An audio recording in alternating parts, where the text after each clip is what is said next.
Hello friends, welcome back to News Tamil Online.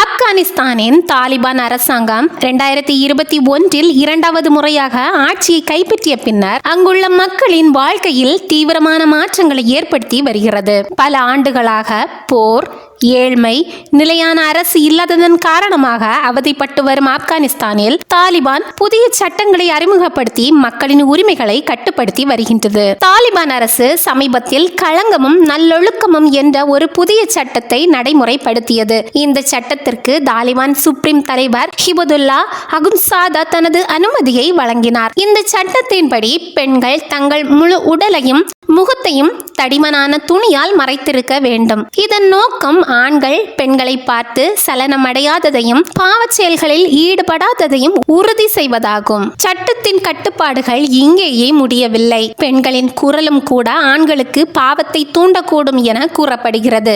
எனவே பெண்கள் பொதுவெளியில் சத்தமாக பேசக்கூடாது. மேலும் வீட்டுக்குள் இருந்தும் பாடவோ இசை வாசிக்கவோ கூடாது. இவையெல்லாம் பெண்களின் குரல் வெளியில் கேட்கக்கூடாது என்பதற்காக விதிக்கப்பட்ட கட்டுப்பாடுகள். மேலும் பெண்கள் பொதுவெளிக்கு வரும்போது தங்கள் தலைமுடி, முகம், உடல் அனைத்தையும் மறைக்க வேண்டும்.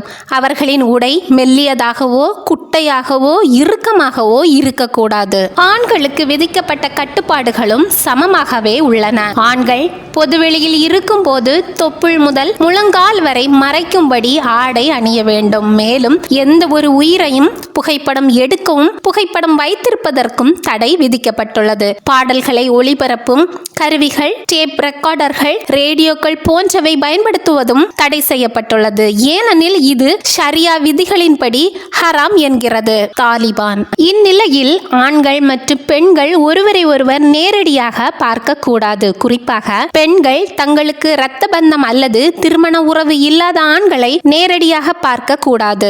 பெண்கள் வெளியே வரும்போது தகுதியான ஆண் துணையுடன் மட்டுமே வர வேண்டும். அப்படி ஆண் துணை இல்லாமல் உடை கட்டுப்பாடுகளை பின்பற்றாமல் வெளியில் வந்தால் அந்த பெண்ணை டாக்ஸியில் ஏற்றினால் டாக்ஸி ஓட்டுநரும் தண்டிக்கப்படுவார் என்கிறது இந்த புதிய சட்டம். பெண்கள் மற்றும் சிறுமியர் இந்த கட்டுப்பாடுகளை மீறினால் தாலிபான் அதிகாரிகளால் இந்த புதிய சட்டத்தின்படி தண்டிக்கப்படுவர். இந்த சட்டங்கள் அனைத்தும் ஷரியத் சட்ட அடிப்படையில் ஒழுக்கநெறி அமைச்சகத்தால் செயல்படுத்தப்படும் எனவும் கூறப்பட்டுள்ளது. ஆப்கானிஸ்தானின் புதிய களங்கமும் நல்லொழுக்கமும் சட்டங்களை அமல்படுத்தும் பொறுப்பை மொஹ்டாசிபீன்கள் எனப்படும் ஒரு சிறப்பு அமைப்பு பெற்றுள்ளது. மொஹ்டாசிபீன்கள் தாலிபான் அரசாங்கத்தின் ஒழுக்கநெறி அதிகாரிகளாக செயல்படுகின்றனர். இவர்கள் ஆப்கானிஸ்தானின் அனைத்து இடங்களிலும் இந்த சட்டங்களை கண்டிப்பாக பின்பற்றும் நடவடிக்கைகளை மேற்கொள்வார்கள். மேலும் இந்த மொஹ்டாசிபீன்கள் பொதுவெளியில் மக்கள் இந்த புதிய சட்டங்களை முறையாக பின்பற்றுகிறார்களா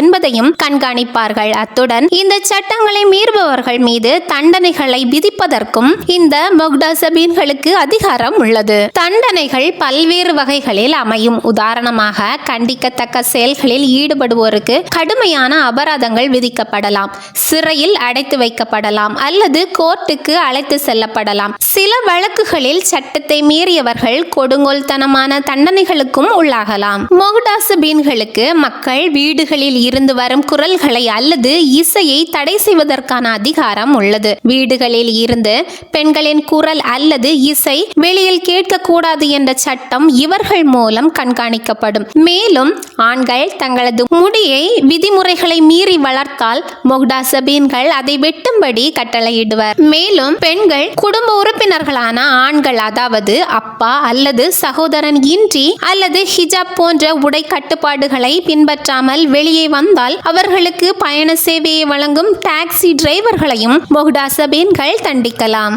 மொஹ்டாசிபீன்களுக்கு தாலிபான் தலைவர்களின் முழுமையான ஆதரவு இருப்பதால் இவர்கள் தங்கள் அதிகாரத்தை மிகுந்த தீவிரத்துடன் பயன்படுத்தி ஆப்கானிஸ்தானின் சமூகத்தில் மாற்றங்களை ஏற்படுத்த முயற்சிக்கின்றனர். ஒவ்வொரு மொஹ்டாசிபீன்களும் சட்டத்தை மீறாமல் ஒழுக்கநெறி விதிமுறைகளை மக்கள் கடைபிடிக்க கட்டாயப்படுத்துகின்றனர்.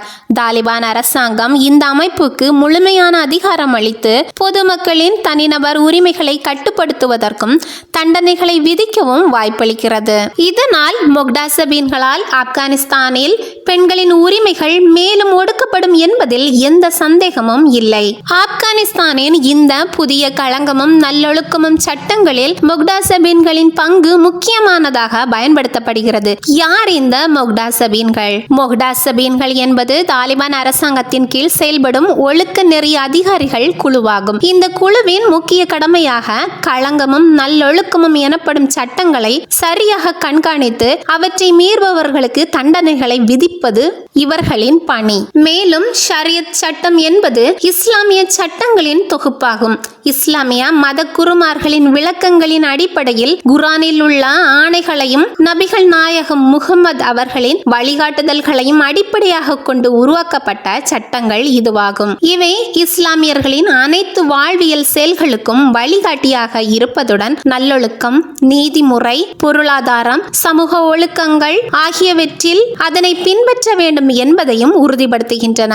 மேலும் ஆப்கானிஸ்தானின் ஒழுக்க நெறி அமைச்சகம் இந்த சட்டத்தில் இருந்து யாருக்கும் விலக்கு அளிக்கப்படாது என உறுதியாக உள்ளது. இதனால் இந்த சட்டம் ஆப்கானிஸ்தானின் எதிர்காலத்தை இருளாக்கும் என்று ஐநாவின் மூத்த அதிகாரிகள் கவலை தெரிவித்துள்ளனர். இந்த சட்டங்கள் குறித்து ஐரோப்பா ஆப்கான் வழக்கறிஞர்கள் சங்கத்தின் தலைவர் மிர் அப்துல் வாஹித் சதாத், இந்த புதிய சட்டங்கள் ஆப்கானிஸ்தானின் உள்நாட்டு மற்றும் சர்வதேச சட்டங்களில் இருந்து முரண்படுகிறது, இஸ்லாத்தின் அடிப்படை கோட்பாடுகளில் இருந்தும் விலகி இருக்கிறது. இஸ்லாத்தின்படி நல்லொழுக்கம் என்பது எப்போதும் வலிமை, வற்புறுத்தல் அல்லது கொடுங்கோன்மை மூலம் கொண்டு வரப்படுவதில் இல்லை. இந்த சட்டம் ஆப்கான் சட்டங்களை மட்டுமல்லாமல் மனித உரிமைகளுக்கான உலகளாவிய பிரகடனத்தின் அனைத்து 30 விதிகளையும் மீறுகிறது என கூறியுள்ளார். இந்த கட்டுப்பாடுகள் மட்டுமின்றி ஆப்கானிஸ்தான் மக்களை தண்டிக்கவும் முக்டாசபீன் எனப்படும் ஒழுக்க நெறி அதிகாரிகள் இந்த சட்டங்களை அமல்படுத்தும் பொறுப்பில் இருக்கின்றனர்.